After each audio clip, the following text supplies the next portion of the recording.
2023. Man, doesn't even feel like it's like already 3 years into the 20s, but here we are. And, just mentioning the word 2020 gives some people chills. Nobody knew what was going to happen in 2020, but that's a separate issue entirely. 2023, which means that 2020 has happened, 2021, 2022, and now 2023. So technically this is the fourth year in the 20s. And I was just reflecting on where I was 10 years ago in 2013. And in my mind, I'm thinking 2013 was just a couple of years ago, right? No, it was 10 years ago. And I was actually doing some journaling because I'm working on my next offer. And I'm just kind of pulling from different sources about like who it is that I want to attract. And I was thinking to myself, well, what was the version of myself, the past version of myself that really needed the stuff that I know now? Like, what if I just talked to that person? And because the stuff that I know now would be invaluable to that version of myself 10 years ago.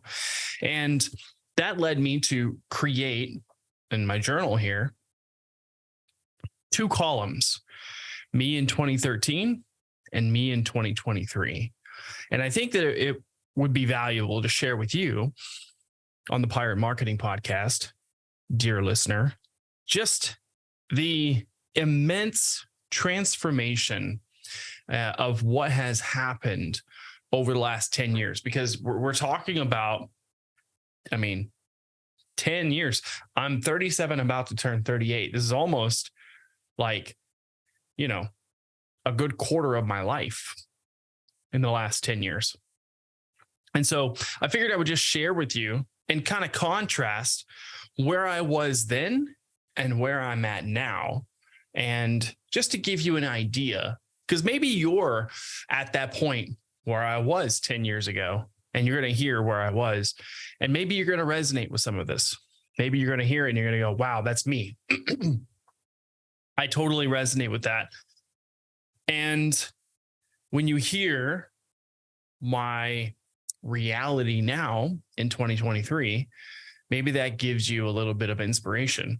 Maybe that will give you a little bit of excitement for what is possible, because when we're all going through shit, it seems like it's going to go on forever, right? Whatever is happening right now, it feels like it's always going to be like this forever. And if anything, like it's like we feel like we're going to die, trying to turn the ship around. But what I'm about to share with you is what happens and what can happen when you decide to take back control of your life. And when you begin to make 1-degree shifts, right? You can't, like, it's almost next to impossible to just do a complete 180, right? If you're going very fast, it's hard to make a 90-degree turn. But if you want to ease yourself into it, you can totally do that. And so without further ado, let me just get right into me in 2013. So I was stuck in a job that I hated. I was in the military, in the Navy, in the Submarine Force, and I joined the Navy in 2004. So I'm already at another 10-year mark, 10 years ago. Joined in 2004. I'm going into my 9th year in the Navy, and I knew that I wanted to get out, and I knew that I wanted to pursue my entrepreneurial dreams, but I didn't know how. I didn't know what the path was for me. I was making $60,000 a year. So I was driving a sexy sports car. It was a midnight blue Mazda RX-8. I called it the Batmobile. just to show you where my money mindset was back then. I had none. I took out a loan, or no, it wasn't a loan. It was a Best Buy credit card. Yeah, I think it was a Best Buy credit card, something like that. No. I took out a loan. Best Buy was a couple of years earlier, but I took out a loan for like $3,500. No, it was a credit card. It was another credit card. Anyway, point is I put a $3,000 stereo system inside this car. Nuts. In 2013, I smoked a pack a day. I was smoking menthols back then, and was still smoking menthols. I wanted to quit, but I couldn't bring myself to quit. So I was in that cycle. I knew that there was more for me, but I didn't know how to actually get it. I was so myopic in my view of the world. Like I knew it was almost like dreaming like a pie in the sky type of dream. Like, yeah, one day. And in fact, I really resonated with the movie Aladdin. When I was growing up, my family, we had a couple of, VHS tapes that we would play. And one of those was The Lion King. One of those was Aladdin. And one of those was Dirty Dancing. And I remember my sisters, I have two sisters. My sisters would play the scene where Patrick Swayze like gets out of the bed and you could see his butt. They would pause and try to, get a glimpse of his ass. Anyway, so remember watching Aladdin over and over and over. And I really resonated with the beginning of Aladdin, because Aladdin, he's this dirty street rat, but he's got a heart of gold. And I felt like that was me. Like I grew up in a very poor family. Oh, I wasn't poor. My family was poor. This kind of dragged me along with them. But anyway, we were there, and that affected me. I mean, we lived in trailer parks and we lived in really broken homes, and, that's just what it was. And there was a scene in Aladdin where at the very beginning, when all the guards are chasing him and they're like, he's got the loaf of bread, right? And he finally, the antagonist, like there's a suitor coming for the princess. And he's like, you were born a street rat. You will die a street rat, and only your fleas will mourn you. And he's like, hey, I'm not a street rat. I don't have fleas. And they like scratches his head. He's like, oh, I guess I do have fleas. But then you see, that he gives the bread to these two little kids that are like scrummaging through the trash. And, it shows his character. But then, as he's like, let's go home, Abu. And then there's a reprise to that first song. And the first song, he goes, riff raff, street rat, I don't buy that. If only they'd look closer, would they see a poor boy? No siree. They'd find out there's so much more to me. And I really resonated with that. Like I felt that in my bones. So fast forward, and that's the general feeling that I had in 2013, feeling like there was something inside of me. There was a song that needed to be sung, but I couldn't, I didn't have a voice. And so I didn't have any mentors. In fact, I had my entrepreneurial awakening in December of 2012. And I remember coming across a book at the bookstore. I believe it was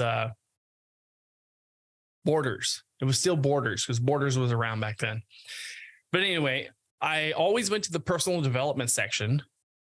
But this was the first time that I went to the business section. And I remember seeing this book It was called The Laptop Millionaire. And I don't know why, and I don't know how, but I saw the book. I read the back cover. I read the inside flaps, and I was like, wow, like this is inspiring. And bought it, took it home, read it cover to cover, and it was like, all right, I'm going to be an entrepreneur. Like I'm going to provide value to the world. And then that re-sparked the light that was inside of me. And I remember Brennan Burchard was holding Experts Academy in 2013, and he was selling tickets, and they were $2,000. I didn't have $2,000. I actually didn't want Brendan's Experts Academy thing. I heard about Brendan because Evan Pagan, who I'd been following since 2001, he was, I didn't know it at the time, but he was an affiliate of Brendan's, and he threw in all of these bonuses if you buy Brendan's Experts Academy. And so I was like, sign me up. So anyway, I didn't have $2,000. I pulled out a loan for $2,000 and ended up going to San Jose to Experts Academy in 2013. I invited a friend because I got a free ticket, right? If you bought the online version, then you got a free ticket plus one to the event. And I invited a friend out, and he was the closest friend who was, entrepreneurial minded. However, when we got out there, didn't go as planned as I originally wanted it to. He ended up bailing the first day halfway through. And I thought that he'd just gone to use the restroom. I waited for him to come back. He never came back. Now, it was a long day. Like we went from like 9 to like 8 p.m. at night that first day. Not quite Tony Robbins style, but Brendan really admires Tony Robbins. So he really tried to, keep people there. Anyway, I got back to the hotel that we had, gotten together, to the hotel room. And there he was. He had a 6-pack of beer, and he was just basically just drinking, being on vacation. And I was disappointed in him. And, I communicated that to him, but I was like, damn, can I just find some friends that I respect, that want to win like me? So he ended up going to the rest of the days of the Experts Academy after that.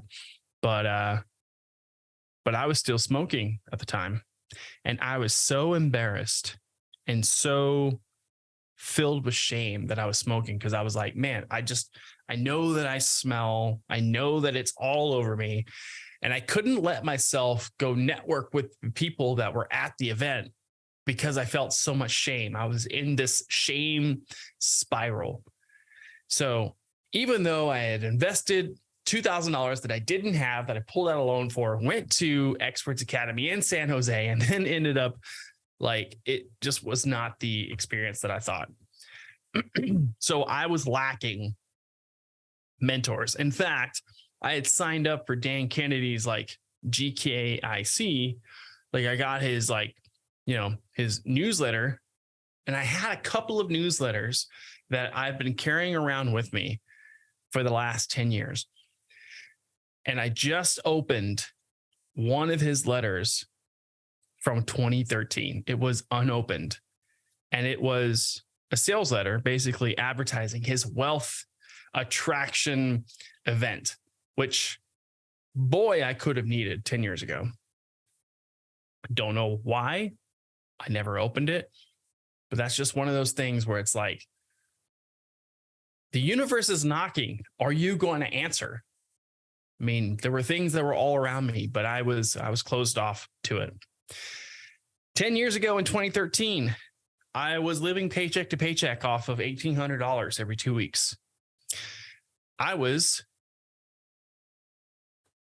a girl, and that girl ended up choosing another guy over me, and I just went off the deep end and started using cocaine like mad secretly, because I was in the Navy. You're not supposed to do drugs in the Navy.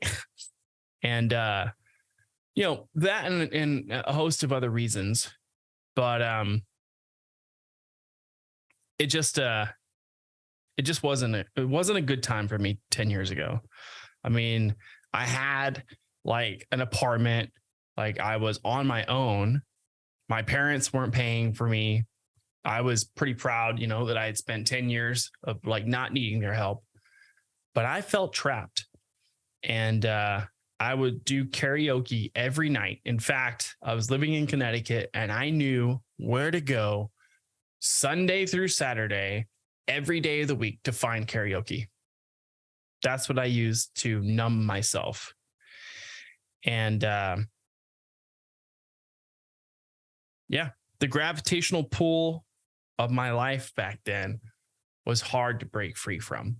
I knew I wanted to get better. I knew I wanted to have a better life and make money online, but I did not know how to do it.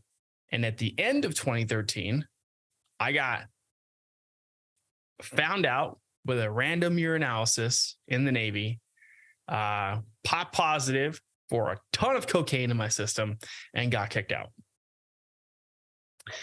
And then things only got worse after that before they got better. But that was me in 2013. Now, a lot has happened over those last 10 years. And maybe I'll share with you over these coming podcast episodes.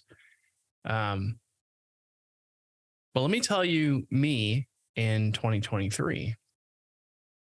So that was where I was 10 years ago. Where am I at today? Today, I've married my girlfriend of 6 years. Each year, my income has risen year over year. I've invested almost $100,000 in myself since I left the Navy at the end of 2013. I'm responsible for over $3 million in sales. I have released multiple programs.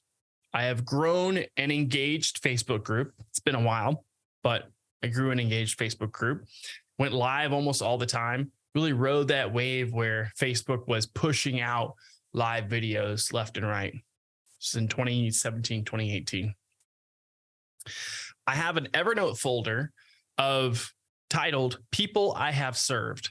And anytime that I feel like I need a little pick me up, I'll go to that folder and I'll just scroll through screenshots and messages that various people have sent me over the years of how I have impacted their life in a positive way, or how I have taken a stand for them on a sales call.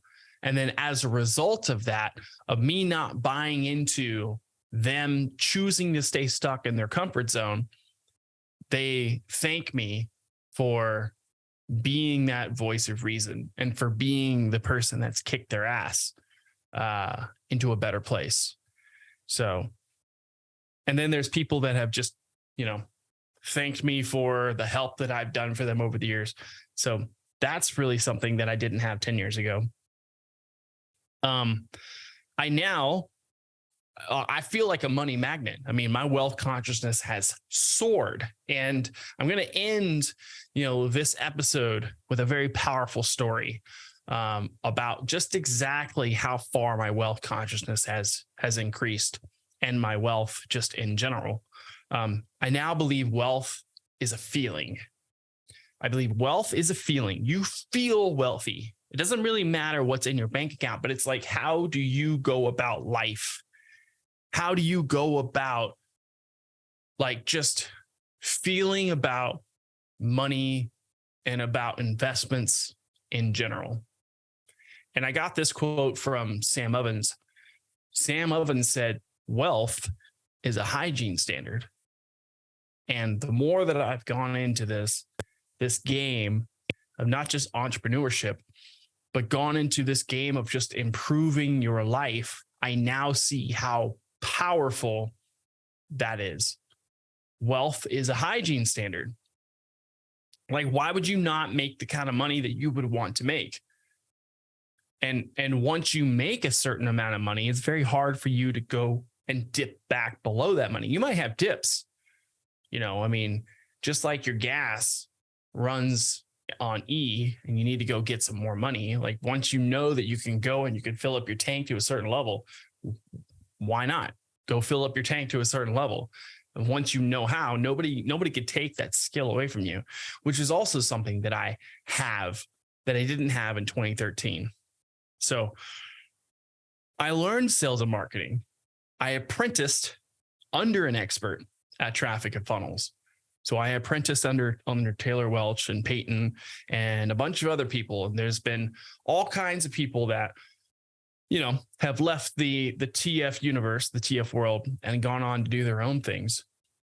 But I thought it was very powerful for me to go and to be a part of something that was big and that was winning. How do I go and put in the reps so that I feel good about the work that I'm doing in the world, about the results that I'm helping other people create? I've bet on myself numerous times financially. In fact, I bet the farm multiple times financially. And the thing that I've realized is there's seasons that come and there's seasons that go. But when you're able to just know that when you set a target and you decide that you're going to do something, go after it with full force, with full certainty, with full confidence, because the universe will meet you. It will rise up and it will provide a solid ground for you to run on. But if you approach it very timidly, then you will be walking on quicksand. And it doesn't matter how much psyching yourself up. If you don't personally believe, then the universe is going to match your timidity. And so I've bet the farm. I've bet my month's rent before on myself in order to improve, and have been rewarded exponentially. Now, have there been times where it's like, wow, that was close, that was dicey? Yes, absolutely. But it's because of that I'm able to come out the other side. Am I recommending you do that? No, not necessarily, but I'm saying what's worked for me. I've quit smoking now for 4.5 years, going on 5 years. In fact, I had to count the years because I don't even think about smoking anymore. We quit in the summer of 2018, and it took us a minute, me and my now wife, we had some relapses. I think that first year, it was just the first year or the first 2 years. But I actually had to think about it because I don't identify as a smoker anymore. And I'm so glad to have that behind me. So that's one more thing, me in 2023, a healthier version of me. I've built a library that's bigger than my TV, and I have a big screen TV. So I have a 60-inch screen TV. So I'm like, well, I need to make sure that my library is bigger than my TV. So I now have a library that it can fit 4, almost 5 full-sized bookshelves, and it's continuing to grow. And I'm very proud of that library. But that library also represents the growth that I've had over the last 10 years. Not just those books, but also the courses that I've invested in, the masterminds that I've invested in, the relationships that I've invested in. It's all indicative of me betting on myself by choosing to buy somebody else's body of knowledge, especially books from entrepreneurs. If an entrepreneur can go and learn a whole bunch of stuff, a life's worth of lessons, and then I can read that in an afternoon or read that even in a week, if it's a long book, totally worth it. I now have a group of friends who are successful and who I respect. And just the quality of my relationships has risen. The quality of my friends' experiences has risen. In fact, I just had a close friend buy a house. I think the house was $650,000. And I'm like, dude, I'm so proud. And to know you and very happy for you that you bought this house, man. And it's an awesome house. And I like, there's no jealousy or anything there because I know that I have people like, this is my peer. I'm right behind you. Of course, I'm going to have a house like this as well. So that was really big for me. 10 years ago, I was seeking companionship, not just romantically, but also, having phileo relationships, like brotherly love. And I feel like I really have that. And I've been working on that over the last 10 years. I have a brand new Lexus SUV. It's the exact car that I had on my vision board for like 2 or 3 years before that. And it's so interesting the way that it happened. I wanted a nice, like beige colored SUV with tan interior. I wanted a wooden steering wheel, and I got the exact car. I call it my champagne supernova. Like it's brilliant. And now like I can't go back. Like I have upgraded my life and upgraded my standards so much that there's no way that I can go back. Like my tolerances for BS, my tolerances for mediocrity are just, they're gone. Like I can't stand it. And I think that that's something that happens when you decide to take control of your life. Because if you continuously upgrade your life and then you meet the past version of yourself 10 years ago, it's like, holy shit, this person's so far ahead. But I had to work on these things one at a time. But to the past version of me, I now seem like I'm casually elite because these things are just habits now. And that's a phrase, casually elite, that I've really resonated with. How can you have standards that are not just high, but the standards represent the life that you would like to live? And if you are living in accordance with those standards, then you feel good about yourself. And when those standards become a habit, then it just becomes who you are. So who I am today and the habits that I have, the 1 stack, 2 stack, 3 stack, 4 stack, all of these habits that I've created over the last 10 years. Yeah, to my past self, it could seem like, wow, I don't know how you do it. But it took a little bit of focused, conscious effort to get to where I'm at now. I take multiple trips and I travel regularly. Like I remember I'm like, man, there's got to be more than just staying in one place all the time or feeling like I'm stuck in a geographical location. And especially now over the last 10 years, like the advent of being able to work from anywhere, as long as you have a Wi-Fi connection, like I totally can have my business set up wherever I'm at. So my girlfriend wanted a particular engagement ring, and I have been making the amount of money to be able to not only like get her the ring that she wanted. I saw the ring that she wanted, and I'm like, this doesn't actually reflect the standards that I want my lady to have, to represent. Because when she wears that ring, she's representing me. And I'm like, there's no way I'm going to let my lady have a ring that is this small. So I got her the exact ring that she wanted, only bigger. So was able to do that in 2023. Actually, it was in 2022, but that's the result here in 2023. In 2023, I'm a free agent. I mean, after spending 10 years in the submarine force, life after submarines is life breathing fresh air and seeing sunsets. I'll tell you, that is a perspective shift. When you spend over 6 months out to sea, 3 months at a time, the longest that I was down underwater without coming up, like without leaving the submarine, was just over 3 months. No light, like no sunlight, no fresh air, totally under the water for over 3 months.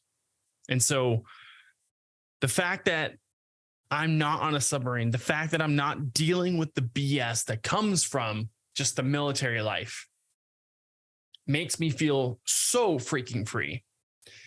Was the military very powerful for me? Did I need it? Yes, there was discipline and structure that I definitely needed. But to a certain point, it was the law of diminishing returns. And so very, very grateful and appreciative for my time in the military. But I'm also very appreciative that I am not under the water right now, living an 18-hour life, because that's what it was on submarines. We had 18-hour days.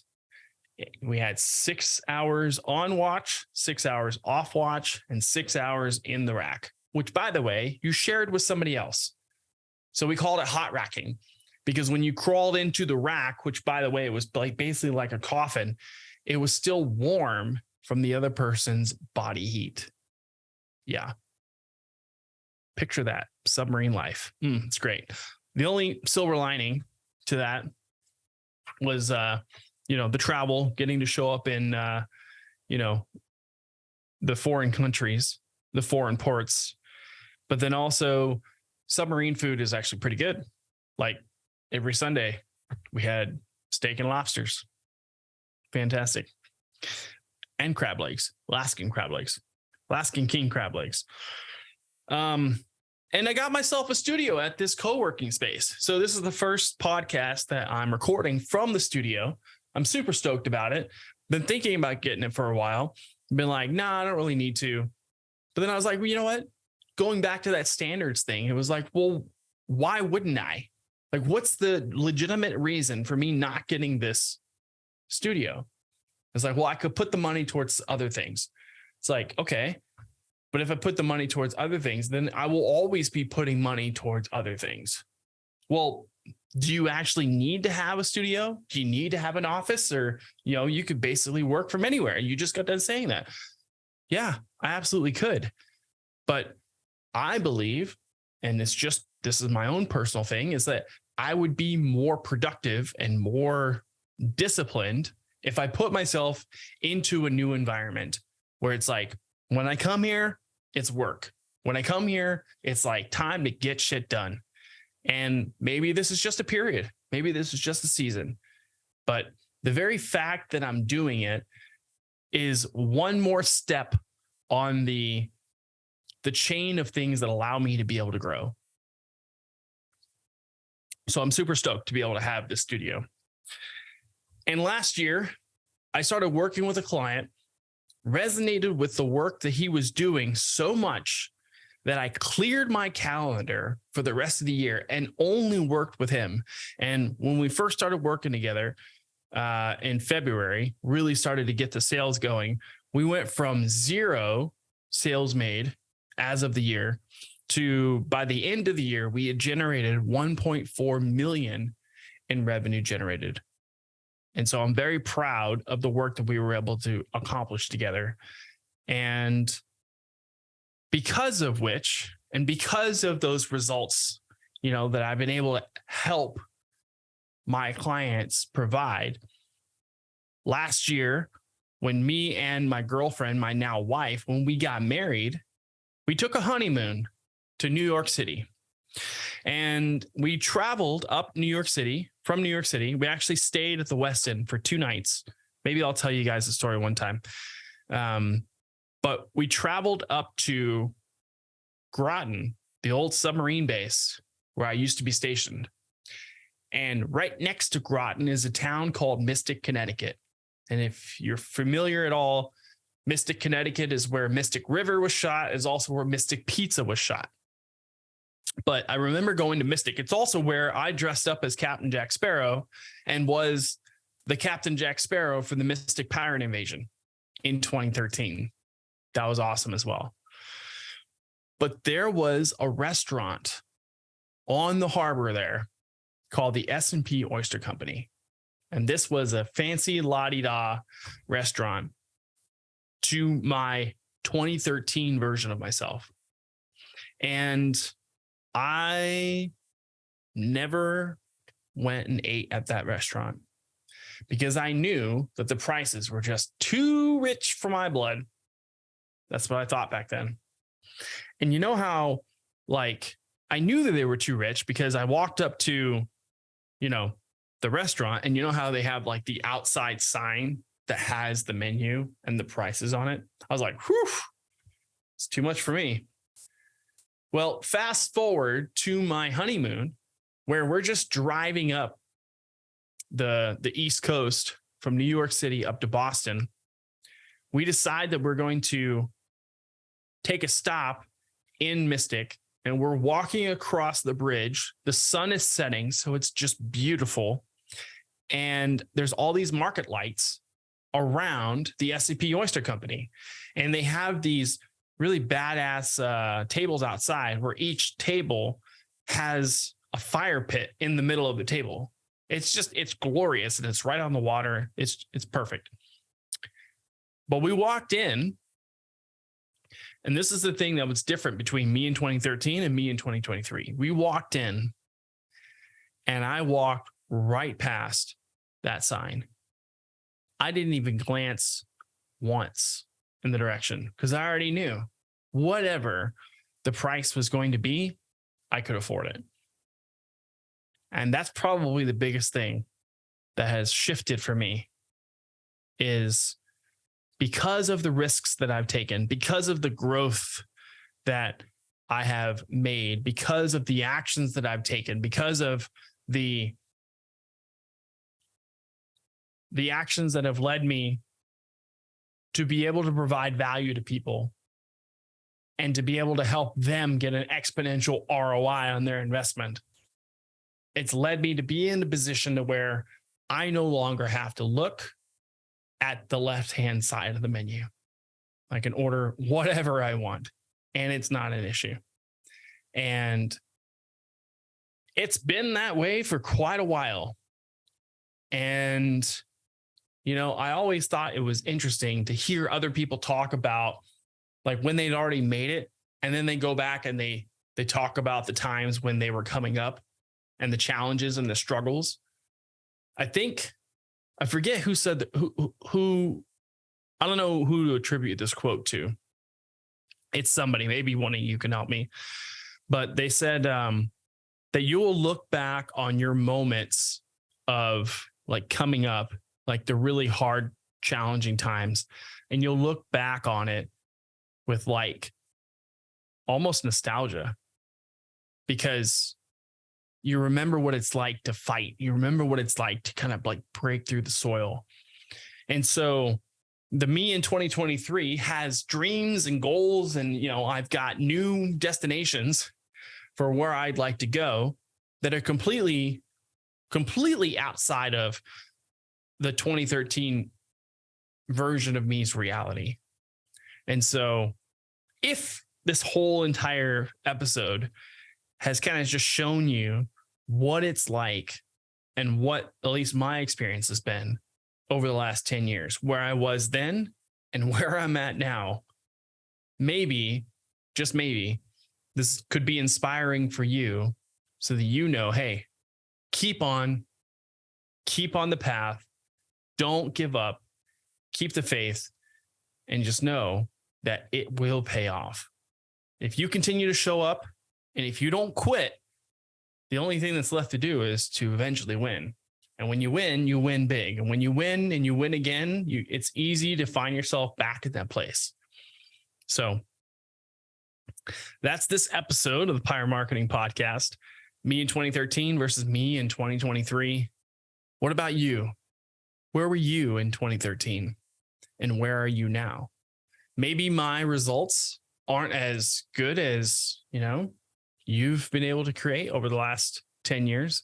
I know that there's certainly people who have done much better job over the last 10 years than I have, but maybe you haven't been able to get to that point. Maybe you're looking to be able to find yourself where I'm at now. And if that resonates with you, then this whole episode was worth it. So I will dock the ship there. I think it's been about 40 minutes.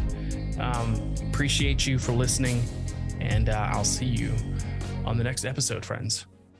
Savvy?